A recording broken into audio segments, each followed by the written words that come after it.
Hello Grand Archive players, let's go over some rules questions. How does Transform work? It seems that this new mechanic in Abyssal Heaven is tripping some people up, so let's review some of the basics of this mechanic, and hopefully answer some frequently asked questions and misunderstandings. So what is a transforming card?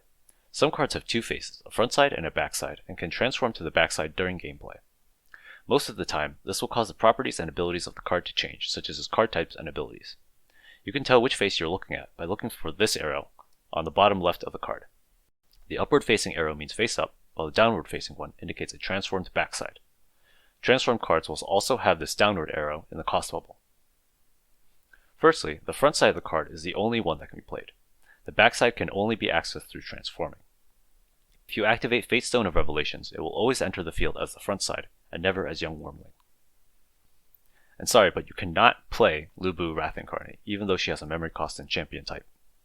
Lu Bu Indomitable Titan goes into your main deck. You will need the Terra element enabled in order to activate Lu Bu, but you do not need Exia element enabled in order to transform. You're not paying any of these costs, even though they show up on the transform side. You just need to transform from the front side. Secondly, transformed cards cannot exist on their backside when in any zone except for the field, and will immediately revert to their front side in any other zone. If a transformed card leaves the field by any means, it will immediately flip to the front. For example, activating Displace on this Young Wyrmling will cause it to flip into Fate Stone of Revelations as it enters banishment, then return to the field as Fate Stone of Revelations.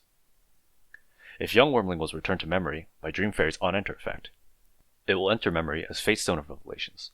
Note that you can still activate Fate Stone of Revelations, since it doesn't have the same name as the ally that was returned by Dream Fairy.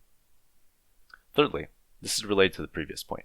Keep in mind that transforming does not involve moving the card to any other zone.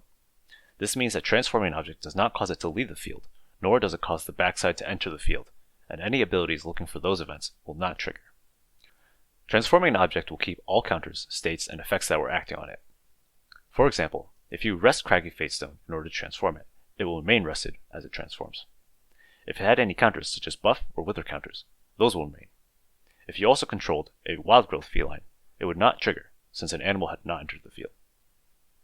Likewise, if you transform a Huaji of Heaven's Rise with 2 durability counters on it, those durability counters will stay on the weapon as it transforms. Even though Huaji of Abyssal Fall doesn't have a durability printed on it, it isn't entering the field, and will simply inherit however many counters it had while it was Huaji of Heaven's Rise. Regardless of which side it is, this weapon will function the same as any other weapon, and will lose a durability counter whenever it is used to deal damage. Lastly, all activated abilities are fast speed unless otherwise stated. Many cards that transform do so using an activated ability, so if a transform requires resting the object, you might want to wait until your opponent's end phase, so they can wake up immediately at the beginning of your turn. The Fabled Fate Stones specifically wake up after transforming, so feel free to use those on your own turn if you'd like. And that's all for this video. Thanks for watching.